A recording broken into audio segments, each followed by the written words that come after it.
오늘 주시는 하나님의 말씀은 사사기 7장 9절에서 25절까지의 말씀입니다. 제가 봉독해 드리겠습니다. 그 밤에 여호와께서 기드온에게 이르시되 일어나 진영으로 내려가라. 내가 그것을 네 손에 넘겨 주었느니라. 만일 네가 내려가기를 두려워하거든 네 부와 부라와 함께 그 진영으로 내려가서 그들이 하는 말을 들으라. 그 후에 네 손이 강하여져서 그 진영으로 내려가리라 하시니 기드온이 이에 그의 부하 부라와 함께 군대가 있는 진영 근처로 내려간즉 미디안과 아말렉과 동방의 모든 사람들이 골짜기에 누웠는데 메뚜기의 많은 수와 같고 그들의 낙타의 수가 많아 해변의 모래가 많은 같은지라. 기드온이 그곳에 이른즉 어떤 사람이 그의 친구에게 꿈을 말하여 이르기를 보라, 내가 한 꿈을 꾸었는데 꿈에 보리떡 한 덩어리가 미디안 진영으로 굴러 들어와 한 장막에 이르러 그것을 쳐서 무너뜨려 위쪽으로 엎으니 그 장막이 쓰러지더라. 그의 친구가 대답하여 이르되 이는 다른 것이 아니라 이스라엘 사람 요아스의 아들 기드온의 칼이라. 하나님이 미디안과 그 모든 진영을 그의 손에 넘겨주셨느니라 하더라.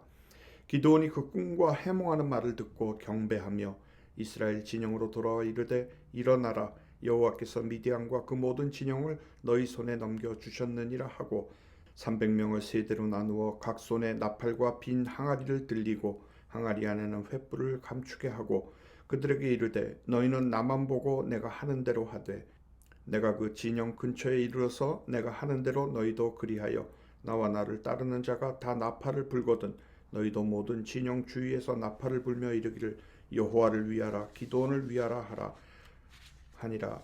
기드온과 그와 함께한 100명이 이경초에 진영 근처에 이른즉 바로 파수꾼들을 교대한 때라. 그들이 나팔을 불며 손에 가졌던 항아리를 부수니라.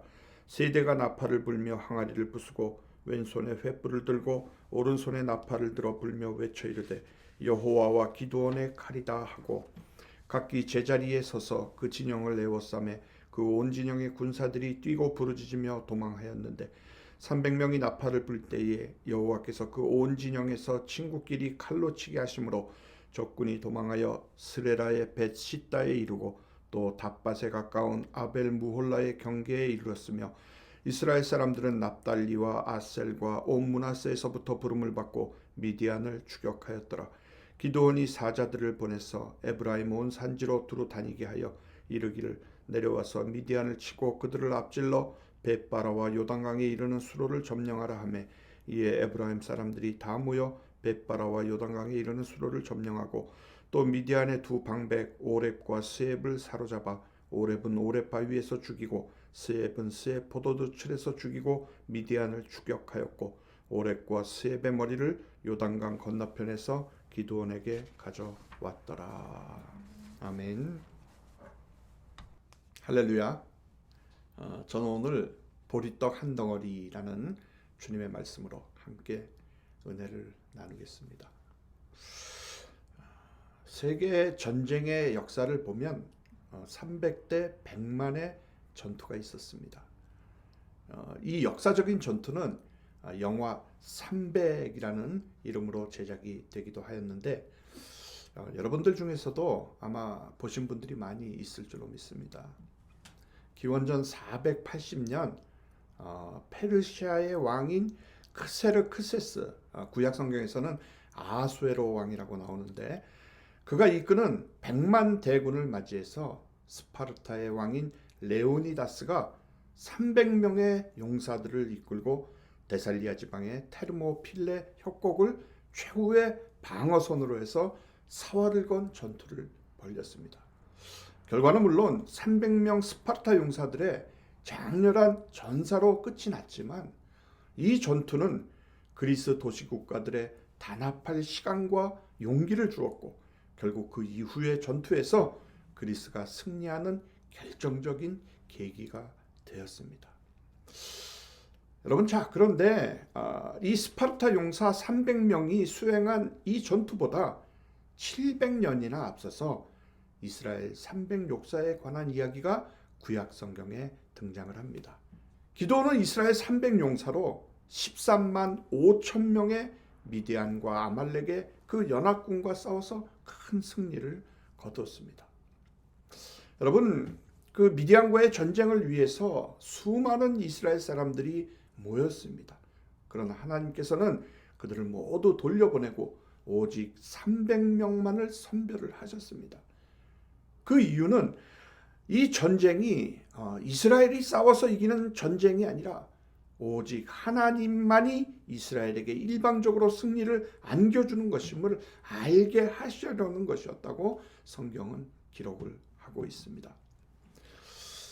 여러분, 아무리 믿음을 가져도 300명의 병력을 가지고 13만 5천 명의 적군과 전쟁을 한다라는 것은 정말 상상할 수도 없는 두려운 일이었을 것입니다.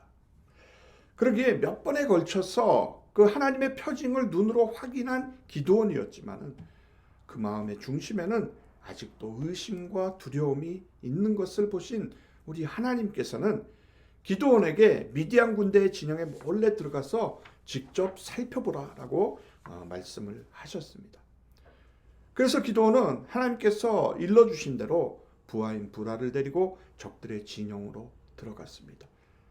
그들이 내려가서 보니까 미디안 사람과 아말렉 사람과 동방의 모든 사람들이 골짜기에 누워서 자고 있는데 그들의 수가 메뚜기 떼와 같이 많다라고, 또 그들이 타는 낙타의 수도 해변의 모래와 같이 많다라고 성경은 말씀을 하고 있습니다.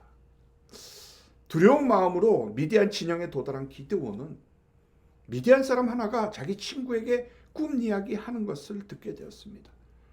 그 꿈은 보리떡 한 덩어리가 미디안 진영으로 굴러 들어와서 그 장막을 무너뜨린다는 내용이었습니다. 그것이 오늘 본문 13절의 말씀입니다. 보라, 내가 한 꿈을 꾸었는데 꿈에 보리떡 한 덩어리가 미디안 진영으로 굴러 들어와 한 장막에 이르러 그것을 쳐서 무너뜨려 위쪽으로 엎으니 그 장막이 쓰러지러자. 그래서 이번에는 그 꿈 이야기를 들은 동료가 대답을 합니다. 14절입니다. 이는 다른 것이 아니라 이스라엘 사람 요아스의 아들 기드온의 칼이라. 하나님이 미디안과 그 모든 진영을 그의 손에 넘겨주셨느니라. 여러분, 하나님께서는 종종 꿈을 통해서 하나님의 뜻을 계시하곤 하셨습니다. 요셉은 애굽의 왕 바로가 꾼 꿈을 해석하였고, 다니엘은 바벨론의 왕 느부갓네살의 그 꿈을 해석을 했습니다. 그런데 특이한 것은 오늘 본문에 보면 적군이 꿈을 꿉니다. 그리고 해석 역시 적군이 했다는 사실입니다. 이것은 기드온에게 담력을 주시기 위해서 하나님께서 기드온에게 특별한 배려를 하신 것입니다. 적군의 그 꿈과 입술까지도 모두 주장하고 계시는 분이 바로 하나님이시라는 것을 보여주는 것입니다. 만약에 그 꿈을 기드온에게 보여주셨다면 아마도 기드온은 여전히 두려움을 지워버리지는 못했을 것입니다. 오늘 본문 말씀을 보면 성경은 기드온에 대해서 두 개의 표현을 하고 있습니다. 하나는 떡이고 다른 하나는 칼입니다. 한 사람을 표현하고 상징하는 말이 두 가지인 것입니다. 그런데 자세히 보십시오. 이 두 가지 말들은 정반대의 성격을 가지고 있습니다. 떡은 물렁물렁하지만 칼은 쨍쨍합니다. 떡은 뭉툭하지만 칼은 날카롭습니다. 그러기에 이 두 말이 하나의 대상을 지시할 수는 없다라는 거예요. 도저히 한 사람에 대해서 같이 쓸 수 없다는 말이라는 겁니다. 근데 기드온을 향해서 하나님께서는 너는 떡이다, 그러면서 너는 동시에 칼이다, 이렇게 말씀을 하십니다. 자, 여러분, 보리떡은 가난한 사람들이 먹어야 했던 가장 흔했던 음식입니다. 즉 비천하고 궁핍한 자의 상징이 바로 보리떡인 것입니다. 미디안 족속의 횡포와 압제 속에서 이스라엘 백성들은 가난과 궁핍에 찌든 그런 생활을 해야 했습니다. 그러니까 그들은 마치 보리떡과 같은 존재들이었습니다.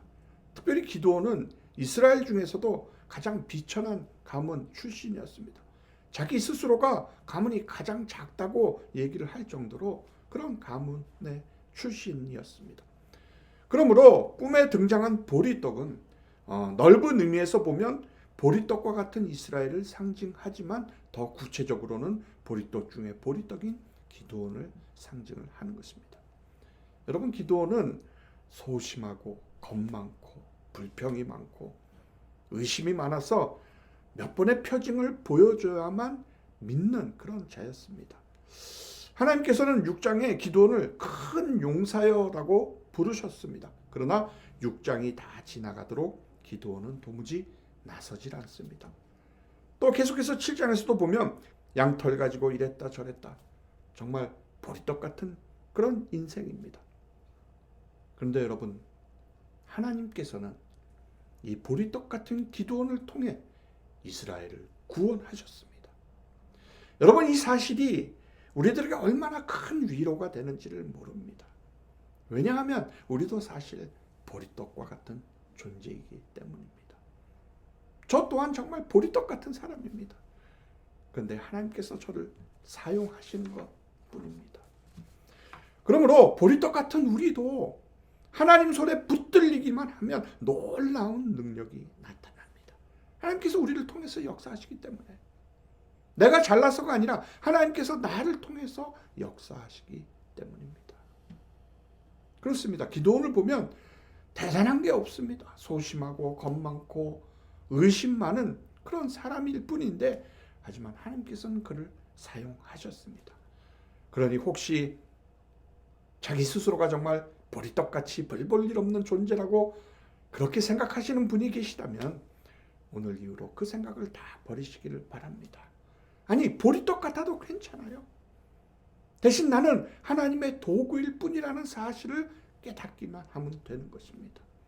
나의 능력은 보리떡 같은 나에게 있는 것이 아니라 오직 하나님께 있기 때문인 것입니다. 사랑하는 여러분, 근데 보리떡이 되려면 첫째로 가루가 되어야 합니다. 하나님께 드리기 위한 제물로 소제가 있습니다. 소제는 고운 가루로 드려야 되는 것이 소제입니다. 고운 가루가 되기 위해서는 우리 자신이 깨어지고 부서지고 십자가의 정과 욕심을 죽여야 합니다. 그리스도 예수의 사람들은 육체와 함께 그 정과 욕심을 십자가에 못 박았느니라. 아멘. 그러니까 보리가 그대로 있으면 안 된다라는 거예요. 즉, 인간의 본성을 가지고는 하나님과 교제할 수가 없다라는 것입니다. 우리가 고운 가루처럼 죄악의 속성을 완전히 부서뜨리고 채를 쳐서 거친 것이 없어야 하는 것입니다. 둘째로 보리떡이 되려면 연합해야 합니다. 연합하기 위해서는 어떻게 해야 합니까? 먼저 자기가 부서지는 희생이 있어야 하는 것입니다. 이제 기드온은 남은 300명을 가지고 단결해서 한 덩어리가 되었습니다. 이것이 그에게 큰 힘이 되었습니다. 기드온과 그 300명의 용사가 정말 보리떡 덩어리가 되어서 굴러갔을 때 칼날이 되어 미디안 진영을 파괴할 수가 있었던 것입니다. 여러분, 큰 돌에 들판이 그대로 있으면 고인돌이 되어서 사람들의 구경거리밖에 되지를 않습니다. 그러나 이것이 산 위에서 굴러서 내려간다면 정말 큰 엄청난 파괴력을 가지게 되는 것입니다. 그러므로 행함이 없는 믿음은 죽은 믿음입니다. 아무런 힘을 발휘하지 못해요. 살아있는 믿음의 소유자가 되시기를 바랍니다. 하나님이 살아계시고 주님이 살아계시고 성령께서 나와 함께 하십니다. 이렇게 할까 저렇게 할까 주저하거나 망설이지 마시기 바랍니다. 하나님의 영광을 위한 것이라면 결단해야 합니다. 즉시 시작하십시오. 그럴 때 보리떡 같은 우리도 하나님께서 사용하시는 날카로운 칼이 될 것입니다. 사랑하는 여러분, 중요한 것은 이에 대한 기드온의 반응은 하나님께 예배하는 것이었습니다. 본문 15절에 보면 기드온이 그 꿈과 해몽하는 말을 듣고 경배하며 이스라엘 진영으로 돌아와 이르되 일어나라, 여호와께서 미디안과 그 모든 진영을 너희 손에 넘겨주셨느니라 하고, 이렇게 예배하는 중에 용기를 얻는 것입니다. 이렇게 예배하는 중에 지혜도 얻는 것이에요. 하나님께서 주시는 그 큰 영감 속에서 상상할 수도 없는 지혜가 바로 다음 구절인 16절부터 18절에 나타나고 있습니다. 300명을 세대로 나누어 각 손에 나팔과 빈 항아리를 들리고 항아리 안에는 횃불을 감추게 하고 그들에게 이르되 너희는 나만 보고 내가 하는 대로 하되 내가 그 진영 근처에 이르러서 내가 하는데도 너희도 그리하여 나와 나를 따르는 자가 다 나팔을 불거든 너희도 모든 진영 주위에서 나팔을 불며 이르기를 여호와를 위하라 기드온을 위하라 하라 하니라.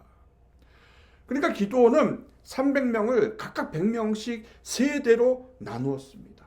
그리고 그들에게 나팔과 빈 항아리를 각각 들게 했고 항아리 안에는 횃불을 감추도록 그렇게 지시를 했습니다. 그리고 모두가 기드온이 하는 대로 따라하도록 그렇게 했던 것입니다.